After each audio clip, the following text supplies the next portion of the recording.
เจริญสุขีพ่อแม่พี่น้องตัวคงเขตห้องมนุษย์โลการายการวันนี้มีวาสนาได้พิกขึ้นมาออกอากาศกล้องโอ้คนฟังเสียงดังว่องว่องล่องตยคลื่นในท้องฟ้าเข้าสู่เครื่องฮักปุกปับปะจาคนตัวหน้าได้ฟังเป็นอริยธรรมสัจจังของพระพุทธังสัมพุทธเจ้าอย่าได้ลืมกันผูกพันแน่นแฟ้นตั้งใจนักแน่นทำดีลดเลิกละหรือละถอยหนีสิ่งที่อัปปีบดีเข้าใกล้บาปอกุศลส่งผลฮ้อนไม่สลัดไปเรียบร้อยเข้าวัดเข้าวาศรัทธาใหญ่น้อยจวนกันเกี่ยวก้อยทำบุญใส่บาตรหยาดน้ำบุญกำอุดหนุนช่วยเหลือเจือจุนเป็นทุนปลายหน้าเป็นทุนปลายหน้าขอถวายความเคารพพระมหาเถระพระเถรานุเถระเจ้าคณะพระสังฆาธิการทั่วโลกขอเจริญพรศรัทธาญาติโยมสาธุชนพุทธบริษัททั้งหลายวันนี้รายการโควิดเอามาพบปะกับท่านผู้ฟังตามปกติในนามของรายการเสียงจากชุมชนวัดสันทรายหลวงซึ่งตามปกติดำเนินรายการโดยท่านพระครูสังฆบริหารธรรมนุยาศาสตร์พิภพศาสตร์เอาคณะอำเภอเมืองเชียงใหม่วัดฝ่ายหินเป็นผู้ดำเนินรายการแตนเป็นมวยแตนเนอร์วันนี้สำหรับธรรมะธรรมโมก็อยู่ในสติปัฏฐานสี่อยู่ในสติปัฏฐานสี่ซึ่งเป็นธรรมกำจัดโควิดโดยเฉพาะก่อนที่เราจะเข้ามาสู่เนื้อหาก็มาดูความเคลื่อนไหวของโลกตะวันนี้เนาะทั่วโลก4,254,800 รายเนื้อก็ออกสถิต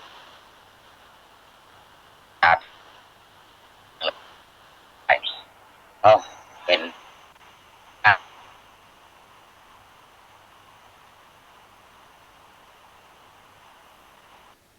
มือเอาน่าแต่นักว่าละหายไปน้อยเดียวหายไปล้านป่ายที่รักษาหายดูแลปลอดภัยแล้วนี่ทั่วโลก1,526,550 คนอันนี้รักษาหายยืนยันปลอดภัยแต่อยู่ใกล้ไผยังไม่ค่อยได้เตือนมาอนุญาตเตือนเนอะต้องปิดปากปิดหน้าปิดหูปิดตาเนอะยิ่งตัวเก่ากำลังหายไปใหม่ๆนี่นะแล้วก็เสียชีวิตโอ้โหน่าตกใจ287,293 คนนี่287,293อยู่ในหงยาบัดเดี๋ยวนี้อาการหนักขั้นโคม่า46,936เอาตึงหายตึงตายตึงอยู่โรงพยาบาลมารวมกันแล้วมี4,254,800 คนเอามานักได้นะว่า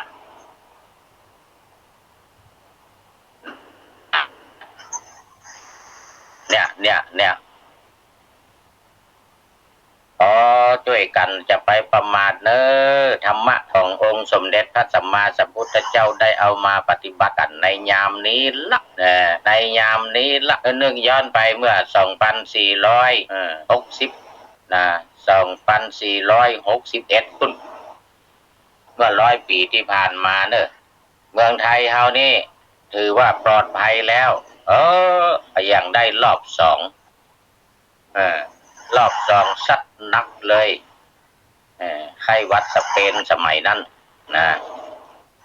ไข้หวัดสเปนหรือไข้ไทฟอยด์ไทฟอยด์แมรี่ทำอย่างหนึ่ง สมัยนั้นนะอ๋อเฉพาะประเทศไทย80,00080,000โอ้โหธโมสังโฆตายไป80,000นับเหลืออเมริกาปัจจุบันนี้ก่อนเฉพาะประเทศไทยนะคราวนี้ปัจจุบันนี้ก็เหมือนเดิมนะสหรัฐอันดับ1สเปนอันดับ2สหราชอาณาจักรหรือประเทศอังกฤษเนี่ยอันดับ3รัสเซียมาอันดับ4อิตาลีอันดับ5 1ใน5นี่อิตาลียังอยู่ สเปนสเปนอยู่เนาะอิตาลีกับสเปนหมู่เก่าๆแซงขึ้นมาใหม่ก็รัสเซียกับมันสหราชอาณาจักรสหรัฐในคงที่ ได้มาตรฐาน แล้วประเทศไทยของเราก็ยังเหมือนเดิมเนาะอย่าชีวิตไป56นะ56ก็ไปเทียบกับเมื่อ100 ปีที่ผ่านมานั้นน่าตกใจเนอะนี่เอายังมาถึง100อันนั้น80,000แล้วประเดี๋ยวนี้ในประเทศไทยรักษาหายไปปลอดภัยไปไหนก็ได้ปล่อยไปอยู่บ้านอยู่จองแล้ว20,000ก็2,798มารวมกันที่สะสมตอนนี้ก็อยู่ที่3,017คนเพราะว่าติดใหม่ทั้ง2คนแต่ว่านี่3,017คนทั่วประเทศไทยเอาละอันนี้ก็เป็นข่าวในปัจจุบันเนาะถ้ามาว่าก็มาได้เดียวเขาว่าโอ้หมูเรื่องหมูลาวอีกละนะเพราะว่าธรรมะเอาสำหรับกำจัดโควิดโดยเฉพาะศรัทธาญาติโยมทั้งหลายเนี่ยก็ว่ามานะว่ามาแล้ว5 หมวดเข้าหมวดที่6หมวดสุดท้ายของธรรมานุปัสสนาสติปัฏฐานข้อที่4ซึ่งก็มีอารมณ์ของวิปัสสนา73ข้อนี้อารมณ์ของวิปัสสนา73ข้อนี้อยู่ในธรรมานุสติธรรมานุสติก็ถือว่าเป็นวิปัสสนาโดยตรงเป็นสายตรงเป็นสายตรงของวิปัสสนายกเว้นหมวดนิธรรมไม่ใช่นิธรรมหมวดนิวรณ์นิวรธรรมอย่างเดียวที่มันเกิดขึ้นเองนอกนั้นเราต้องอิเมจินขึ้นมามันเรียกว่าวิตกนะต้องวิตกขึ้นมายกขึ้นมาแล้วก็ตรองไตรตรองพิจารณารู้แจ้งหันจริงสมกับคำว่าวิปัสสนาจึงจะกำจัดโควิดได้จึงจะป้องกันโควิดได้นี่จึงจะป้องกันโควิดได้ขอสุมาสะอื่นออก ต้องกินน้ำให้น้อยก่อนเนอะเอาละ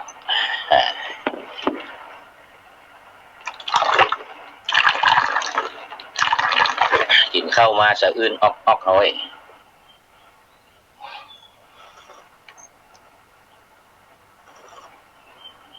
กินน้ำมะนาวขิงจะไข่ต้มขิงต้มจักไข่บีบน้ำมะนาวใส่กระติกน้ำร้อน อ่าบีบมะนาวใส่ให้2 แก่นต้มน้ำขิงต้มน้ำมะนาวไม่ใช่น้ำเขามีน้ำไม่ปากติ๊กๆเนี่ยจะไข่ขิงจะไข่ต้มเดือดบดเอาใส่น้ำมะนาวกินวันค่ำแทนน้ำเลยลวกโดยน้ำชาเวลามันเย็นเอาน้ำชาผสม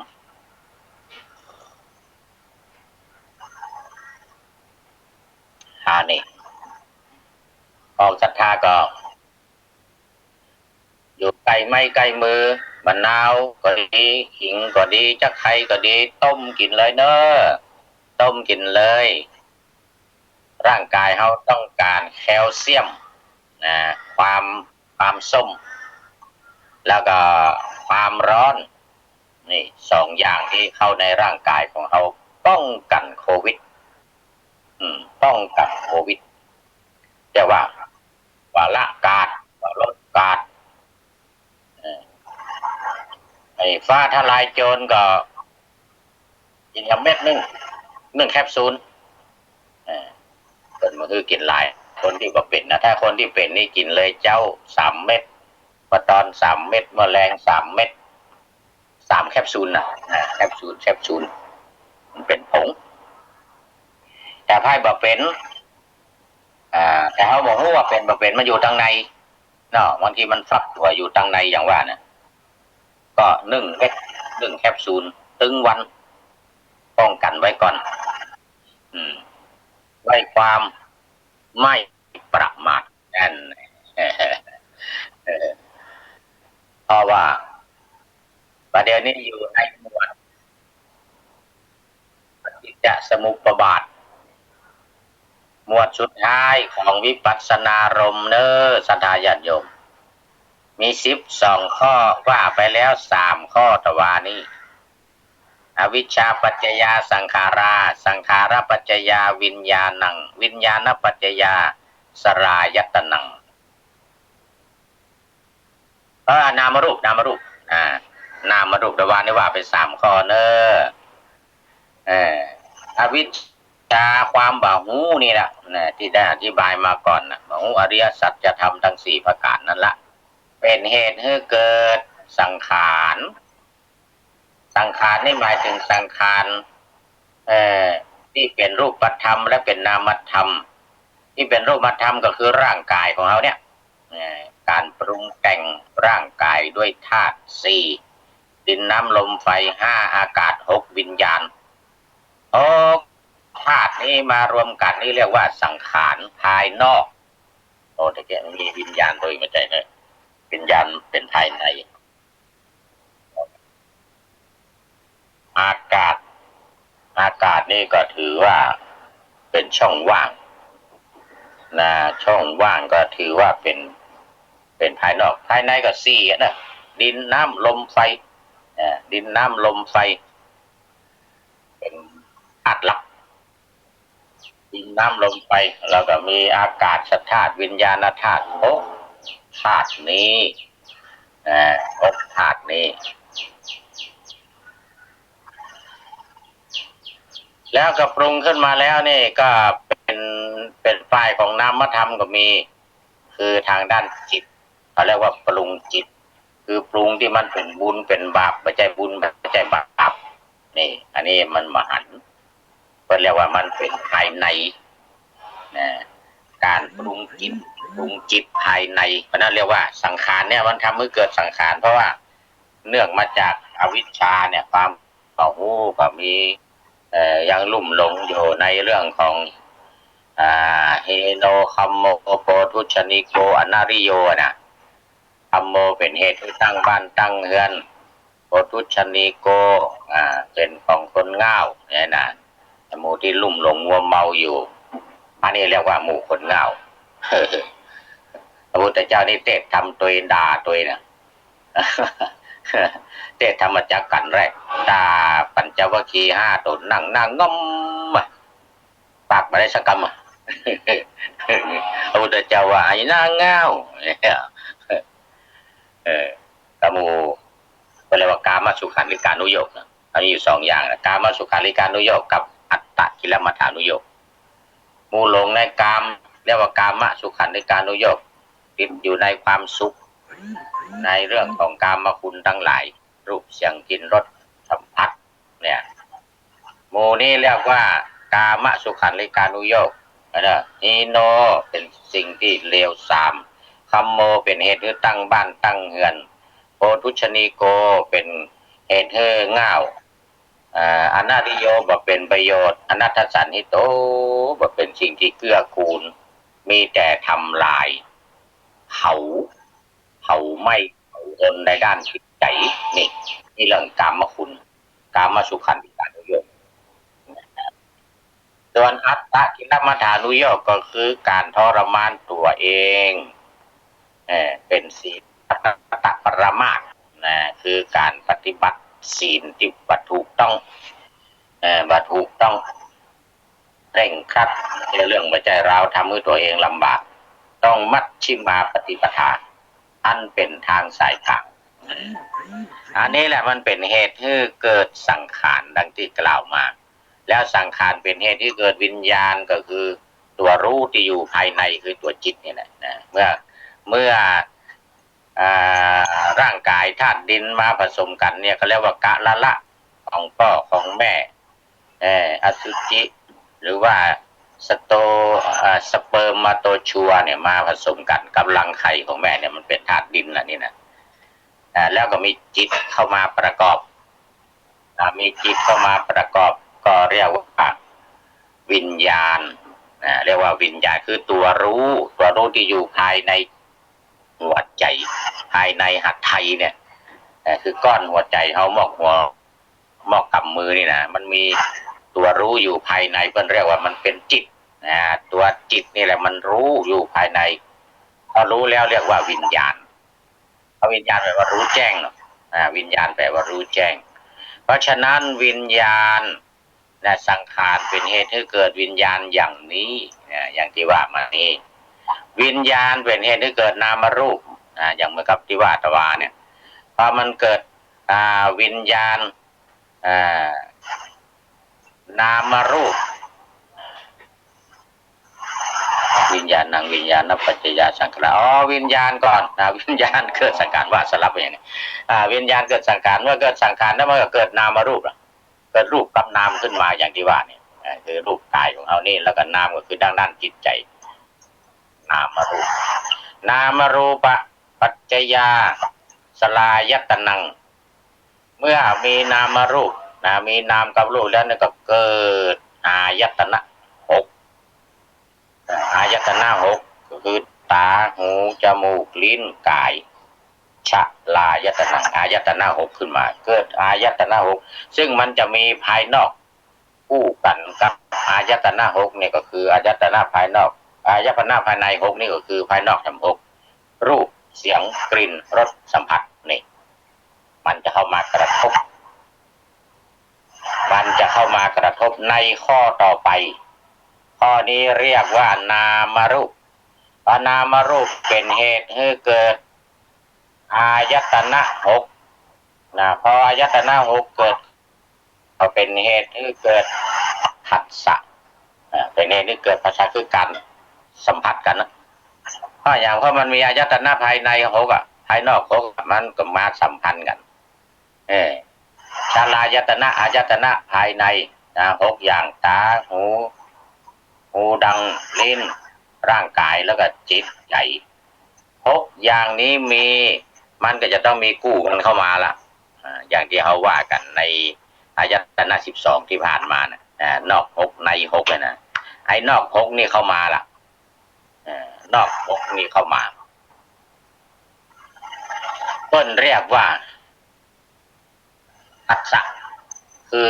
การสัมผัสกันระหว่างอายตนะภายนอกกับอายตนะภายในนี่เขาเรียกว่าผัสอันนี้มันเป็นเหตุว่าอายตนะเป็นเหตุให้เกิดผัสสะก็เป็นเหตุให้เกิด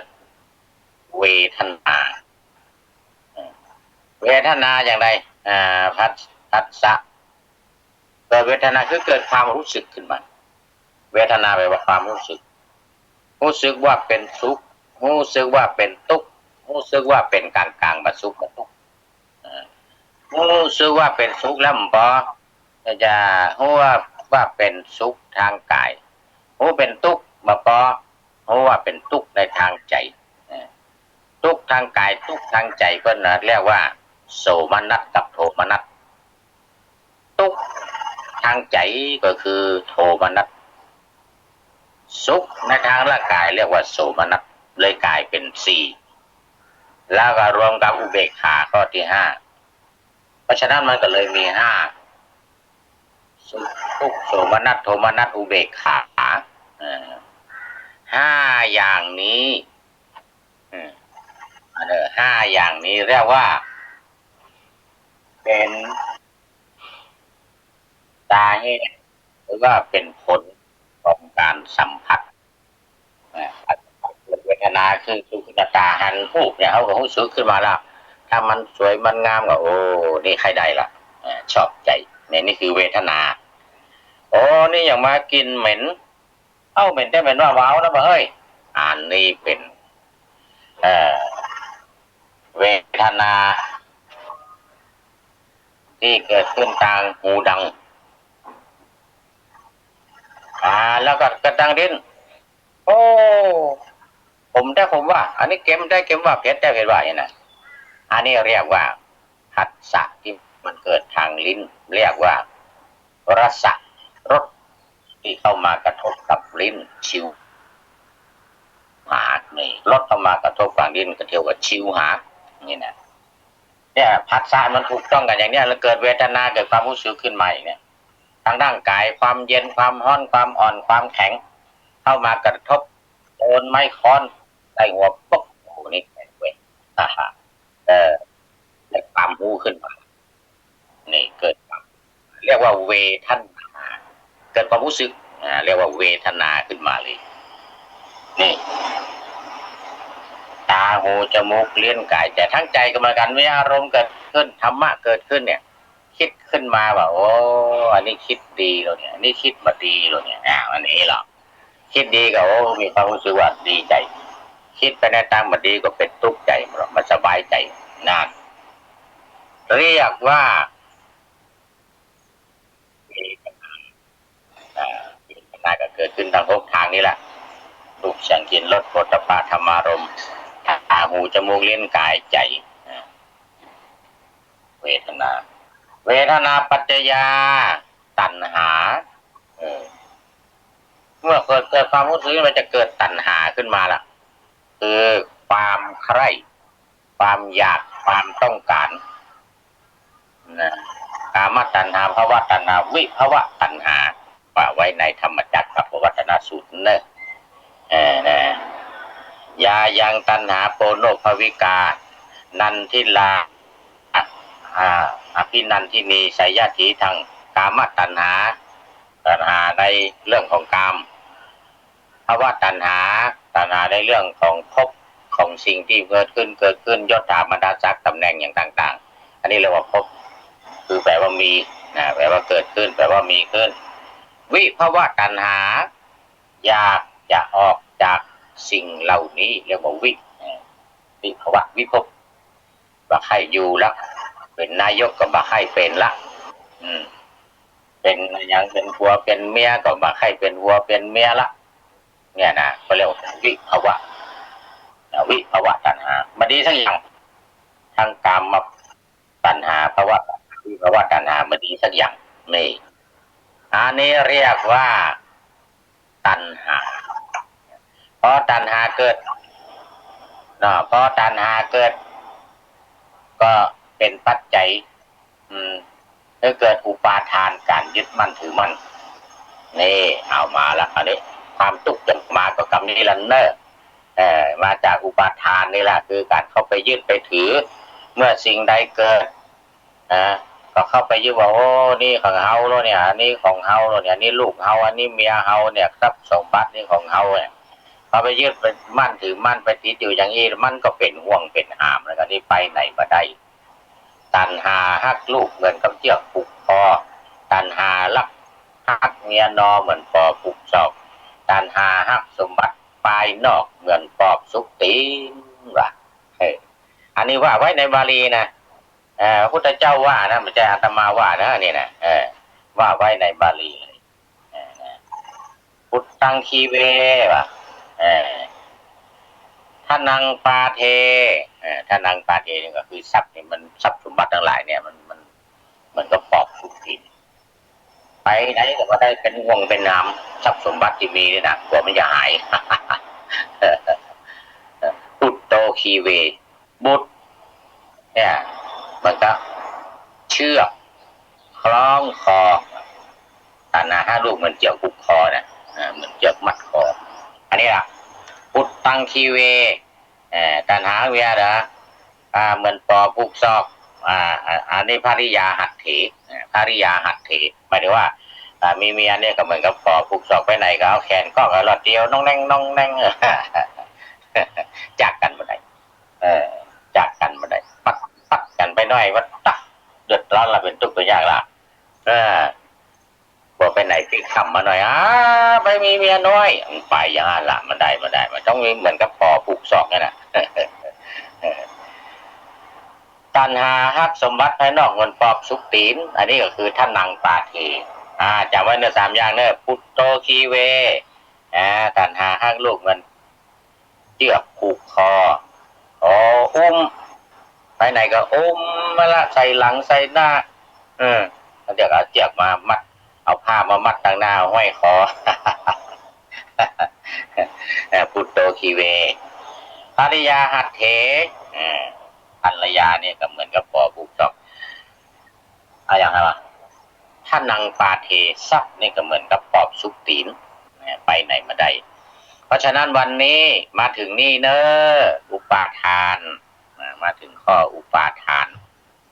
ยังไม่จบเนี่ยมันยังมีภพมีชาติชรามรณะโศกปริเทวะทุกขโทมนัสอุปาญาตทุกขโทมนัสอุปาญาตถ้าสิ่งเหล่านี้ชัดแจ้งตัดสิ่งเหล่านี้ได้โควิดเรามีทางจะเข้ามานี่แหละป้องกันโควิดได้เป็นอย่างดีวันนี้ฝากไว้สถานญาติโยมทั้งหลายเนอะเวลาใกล้จะวันมาต่อข้าวตะวันนี้เนอะข้าวตะวันนี้ก็ของ